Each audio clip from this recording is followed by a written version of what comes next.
রাজ্যের লোকসভা নির্বাচনের গণনা নিয়ে বৈঠক। মুখ্য নির্বাচনী আধিকারিকের উপস্থিতিতে এই বৈঠকে উপস্থিত বিভিন্ন জেলার অতিরিক্ত জেলাশাসক।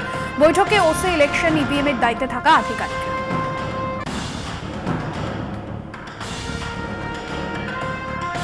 আজ তমলুক কাঁথিতে মমতা শুভেন্দুর খাস তালুকে জনসভা রোড শো। বাসিন্দাদের বাইরে না বেরোনোর নিদান। বুধবার নিদান দেন বিরোধী দলনেতা।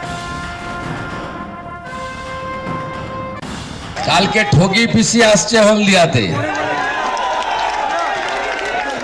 সব গরু বেঁধে রাখবেন, কালকে একটাও গরু ছেড়ে রাখবেন না, বাড়িতে জামা কাপড় শুকোতে দেবেন না, চেষ্টা করবেন বাইরে না বেরোনোর। মানে চোরেদের রানী কাল আসছে, এক গাদা চোর সাথে নিয়ে যে কোনো সময় গরু চুরি হতে পারে এবং জামা কাপড়ও টেনে নিয়ে পালিয়ে যেতে পারে। খুব সন্দেশখালী নিয়ে আইনজীবী প্রিয়াঙ্কা টিবরিয়ালের আবেদনে সাড়া দিল না কলকাতা হাইকোর্ট। সন্দেশখালীর মামলা দ্রুত শুনানির আবেদন করেন আইনজীবী। তার দাবি, কিছু লোক ঘরে ঘরে গিয়ে মহিলাদের উপর অভিযোগ প্রত্যাহারের জন্য চাপ দিচ্ছে। মহিলারা রাস্তায় নেমেছে, তারা রাত জেগে তারা একসাথে পাহারা দিচ্ছে। ঘটনা পুলিশ ঘটাচ্ছে না কোনো রাজনৈতিক কর্মী ঘটাচ্ছে তা বোঝা যাচ্ছে না। প্রধান বিচারপতি জানিয়ে দিলেন, সিবিআই যেহেতু তদন্ত করছে তাই এ বিষয়ে সিবিআইয়ের কাছেই আবেদন জানাতে হবে। আদালত আপাতত এ ব্যাপারে কোনো হস্তক্ষেপ করবে না।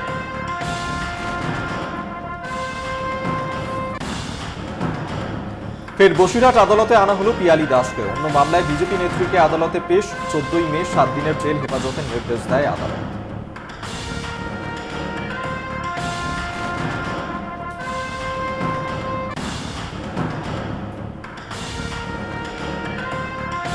শুভেন্দুর আক্রমণের জবাব বাঁকুড়া তৃণমূল প্রার্থী অরূপ চক্রবর্তী। তৃণমূল থেকে কোটি কোটি টাকা লুটেপুটে খেয়েছেন, আমার ঝুলিতে সব তথ্য আছে। পরিবহন মন্ত্রী থাকার সময় কয়লার ট্রাকে রফা। বিরোধী দলনেতার বিরুদ্ধে দাবি বাঁকুড়া তৃণমূল প্রার্থীর। মঙ্গলবার অরূপ চক্রবর্তীকে কটাক্ষ করেন শুভেন্দু। কয়লা চক্রবর্তী বলে আক্রমণ করেন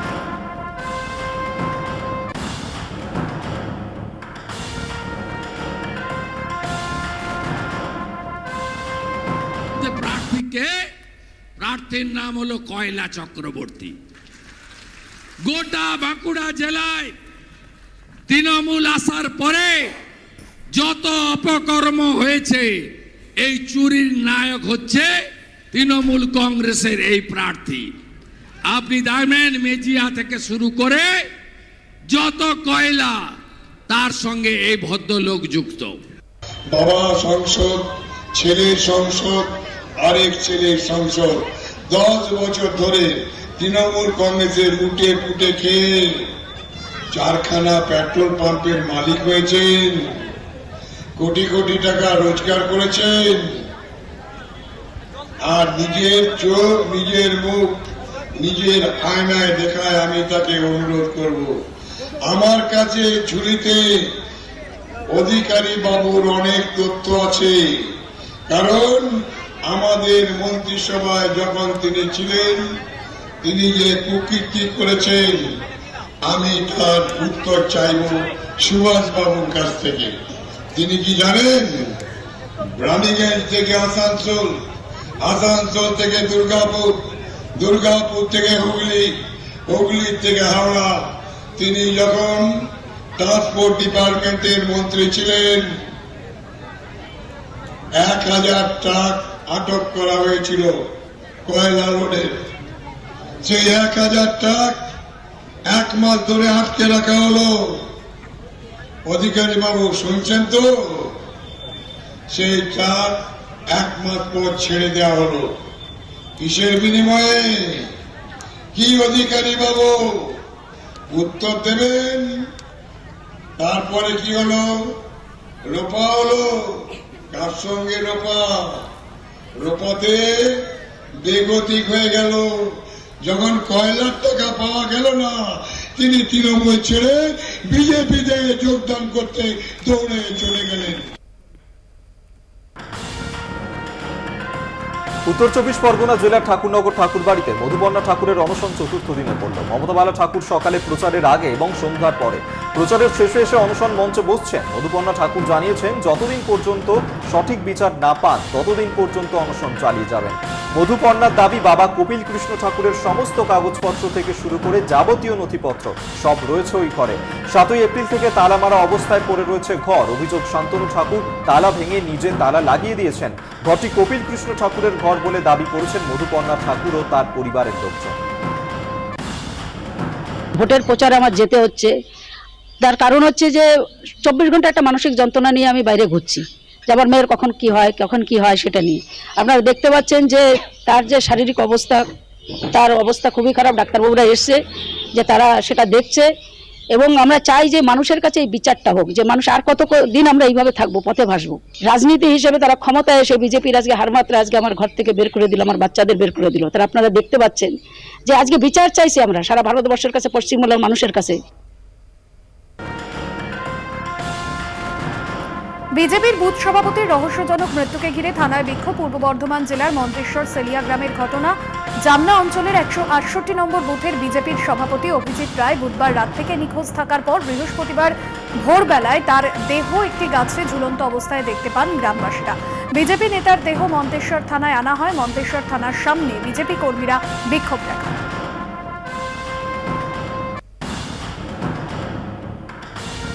নির্বাচনে প্রতিদ্বন্দ্বিতা করার কোনো অধিকার নেই সুভাষ সরকারের। চাইলে স্কুটিনির দিনই তাকে লাথি মেরে ফেলে দিতে পারতাম। 2005 সালে বাঁকুড়া জেলা আদালতের একটি বিদ্যুৎ চুরির মামলা প্রসঙ্গে এমনই বিতর্কিত মন্তব্য করলেন বাঁকুড়া লোকসভার তৃণমূল প্রার্থী অরূপ চক্রবর্তী। অরূপ চক্রবর্তীর মন্তব্যকে গুরুত্বই দিতে চাননি বাঁকুড়ার বিজেপি প্রার্থী সুভাষ সরকার। তার দাবি, তৃণমূল প্রার্থী সব অবান্তর ও মিথ্যে কথা বলছেন।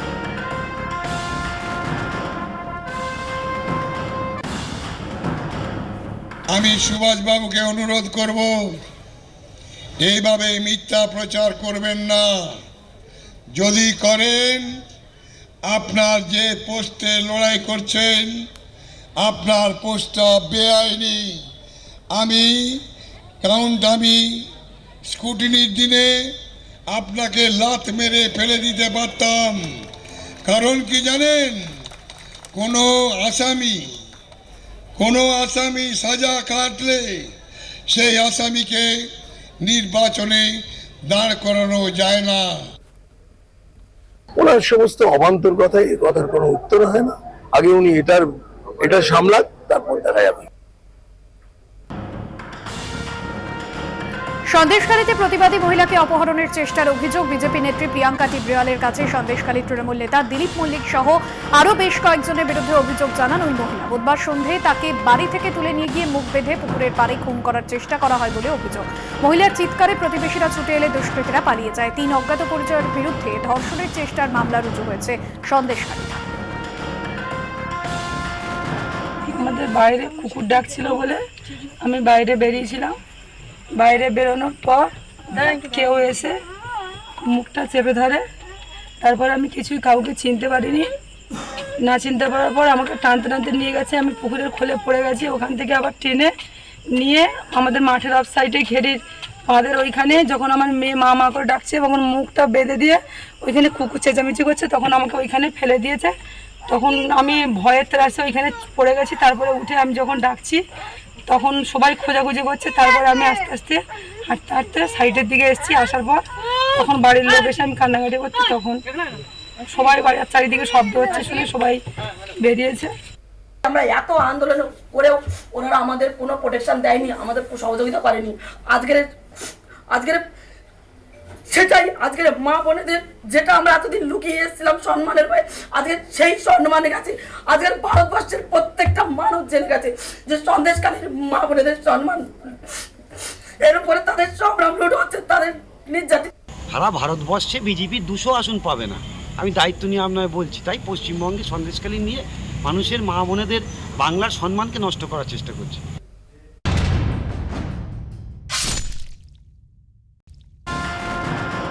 তৃণমূল কর্মীকে মারধর করে বুকের হাড় ভেঙে দেওয়ার অভিযোগ। জয়নগর লোকসভা কেন্দ্রের তৃণমূল কংগ্রেস প্রার্থী প্রতিমা মণ্ডলের সমর্থনে পথসভার জন্য মাইক বাঁধতে গেলে তৃণমূল নেতা শ্যামাপদ মাইতিকে বেধড়ক মারধর করা হয় বলে অভিযোগ।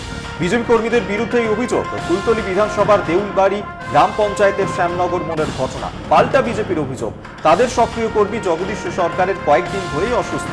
তার বাড়ির সামনে মাইক বাঁধতে গেলে না করা হয়। এরপরই তৃণমূল কর্মীরা জগদীশ ও তার স্ত্রীর ওপর হামলা চালায়। ঘটনায় দুপক্ষই কুলতলি থানায় অভিযোগ দায়ের করে। দুজনকে আটক করেছে পুলিশ।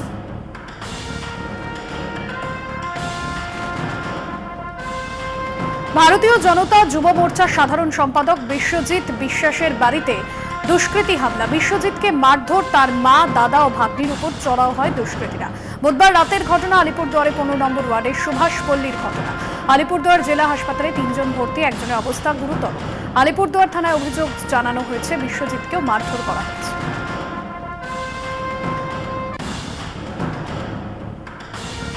ভোটের মুখে বোমাবাজি। খড়দহের এক বেসরকারি স্কুলে রাতের অন্ধকারে খড়দহ সদরহাটি সংলগ্ন একটি বেসরকারি স্কুলে ঢুকে তাণ্ডব চালায় দুষ্কৃতীরা। স্কুল সূত্রের খবর, রাতের অন্ধকারে 10 থেকে 12 জন দুষ্কৃতী স্কুলের গেটের বাইরে বোমা ফাটায়। পরে গেট ভেঙে ঢোকে স্কুলের ভিতরে। তাদের সঙ্গে ছিল ধারালো অস্ত্র, বন্দুক ও বোমা। অভিযোগ, স্কুলের কেয়ারটেকারকে ধারালো অস্ত্র দিয়ে ভয় দেখায় তারা। স্কুলের কোর কমিটির সদস্য মহাদেব বসাকের দাবি, দীর্ঘদিন তাদের কাছে তোলা চাওয়া হয় তা না দেওয়াতেই এই হামলা হয়েছে।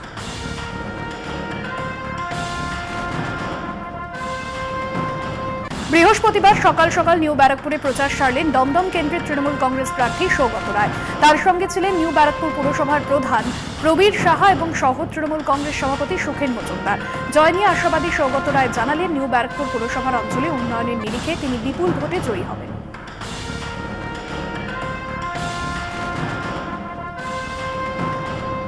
আর্থিক তছরূপ মামলায় বড় সুপ্রিম রায়। বিশেষ আদালত মামলা গ্রহণ করলে গ্রেফতার নয়, অভিযুক্তকে গ্রেফতার করতে পারবে না ইডি। পিএমএল এর 19 ধারা অনুসারে কোনো অভিযুক্তকে গ্রেফতার করতে পারে না ইডি। হেফাজতের জন্য সেক্ষেত্রে বিশেষ আদালতে ইডিকে আবেদন জানাতে হবে। মামলায় রায় সুপ্রিম কোর্ট।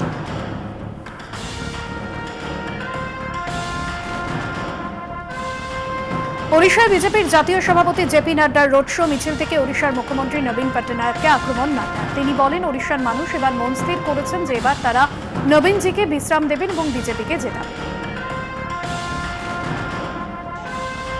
सीधे सीधे लोगों ने बदलाव का मन बना लिया है और भारतीय जनता पार्टी को आशीर्वाद देने का मन बना लिया है।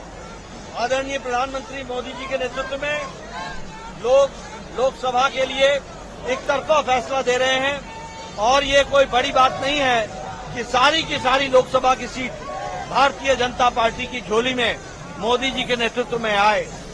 और जहां तक सवाल है विधानसभा का, उड़ीसा की जनता ने नवीन बाबू को आराम देने का मन बनाया है कि वो आराम करें और भारतीय जनता पार्टी यहां पर चुनाव में विजयश्री हो, उसके लिए यहाँ की जनता आशीर्वाद देने के लिए तत्पर है।